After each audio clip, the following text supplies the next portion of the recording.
नमस्कार मित्रों, खेल और खिलाड़ियों की आवाज़ खेलपथ में आपका हार्दिक स्वागत है।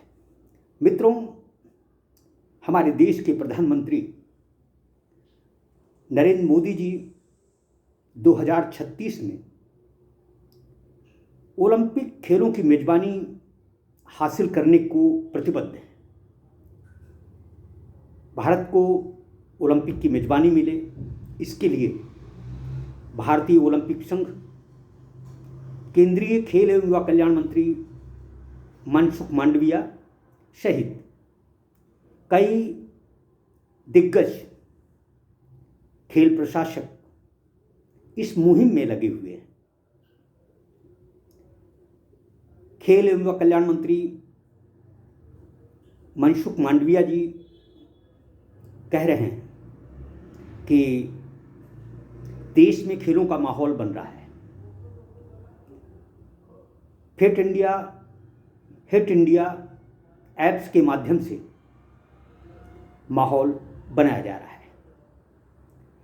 देखा जाए तो जमीनी स्तर पर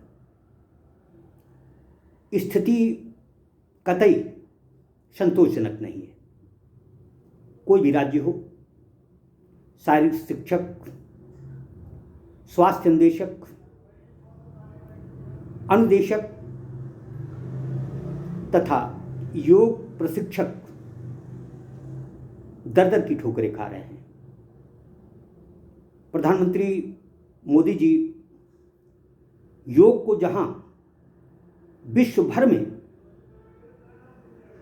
जगह दिलाने, स्थापित करने के तरह तरह के जतन कर रहे हैं, योग को मुस्लिम देशों ने भी स्वीकार किया है।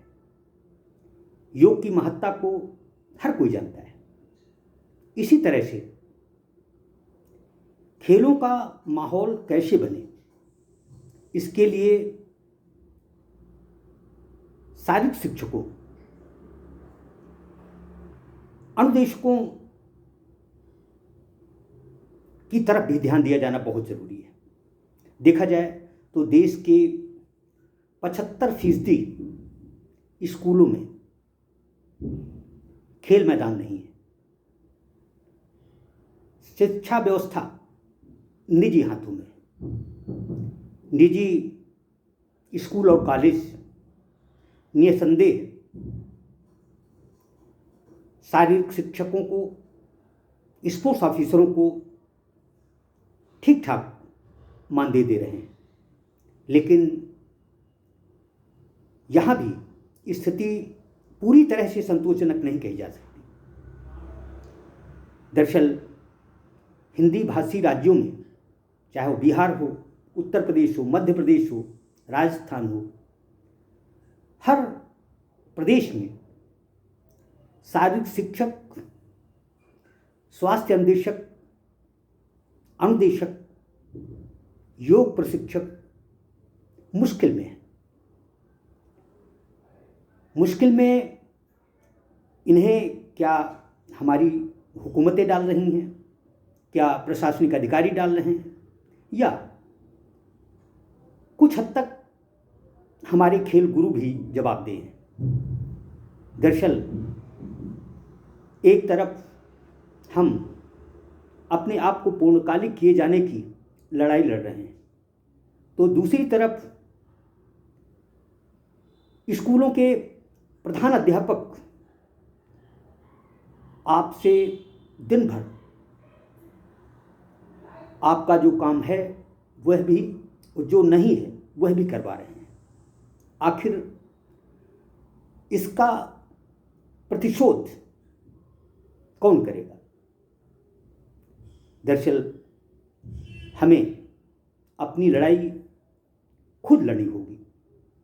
दुख की बात है कि बिहार में कई शारीरिक शिक्षा एवं स्वास्थ्य अनुदेशक 8,000 रुपये में नौकरी पाने को फिक्रमंद है। इसके लिए वह राजनीतिज्ञों की चौखट पर माथा रगड़ रहे हैं। तो दूसरी तरफ वह शारीरिक शिक्षक, स्वास्थ्य अनुदेशक अदालत का दरवाज़ा खटखटाने को तैयार हैं, जो कि महंगाई के इस दौर में वो अपने परिवार का भरण पोषण नहीं कर पा रहे हैं। यही हाल योग प्रशिक्षकों का है।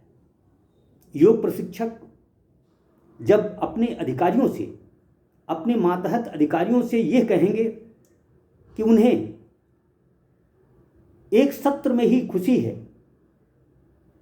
वह 30 की बजाय 10 सत्रों में ही खुश रहेंगे, हम 2500 पाकर ही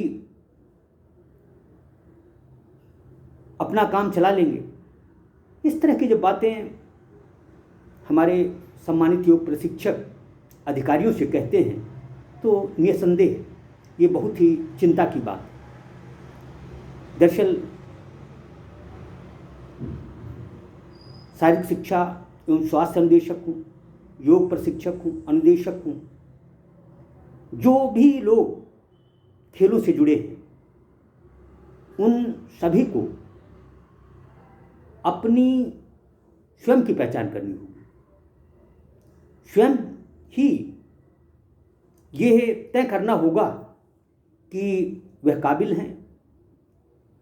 हुकूमतें उनके साथ नाइंसाफ़ी कर रही हैं। जब तक हम अपनी अहमियत को, अपने सम्मान को स्वयं नहीं समझेंगे, स्वयं ही उसकी हिफाजत नहीं करेंगे, तब तक न ही हम अपने अधिकारों की लड़ाई सही तरीके से लड़ पाएंगे, न ही अधिकार हासिल कर पाएंगे। अदालतें निसंदेह पिछले कुछ समय में सरकार की शारीरिक शिक्षा को लेकर या संविदा अंशकालिक आउटसोर्सिंग दैनिक वेतन भोगियों को लेकर अच्छे फैसले सुना चुकी हैं। ये फैसले आपके हक में भी आ सकते हैं, लेकिन इसके लिए आपको स्वयं कमर कसनी होगी। आपका शोषण होता है, आपके साथ ज्यादती होती है, इसका आपको ही विरोध करना होगा। आप संख्या बल में कम नहीं हैं। यदि हमारी हुकूमतें ये जानती हैं कि शारीरिक शिक्षक, योग प्रशिक्षक, अनुदेशक, स्वास्थ्य अनुदेशक हमारा कुछ नहीं बिगाड़ सकते, तो आप लोग बहुत कुछ बिगाड़ सकते हैं। उस तरह का माहौल निर्मित कर सकते हैं जो कि सत्तासीन पार्टी सत्ता से बेदखल भी हो सकती है। लेकिन पहले आपको अपनी महत्ता को, अपनी अनिवार्यता को सिद्ध करना होगा। आप काबिल हैं। आपने बीपीएड, एमपीएड और योग जैसी कौशल में महारत हासिल की है, डिप्लोमा हासिल किए हैं। आप किसी से कम नहीं हैं। इस बात को आपको स्वयं समझना होगा।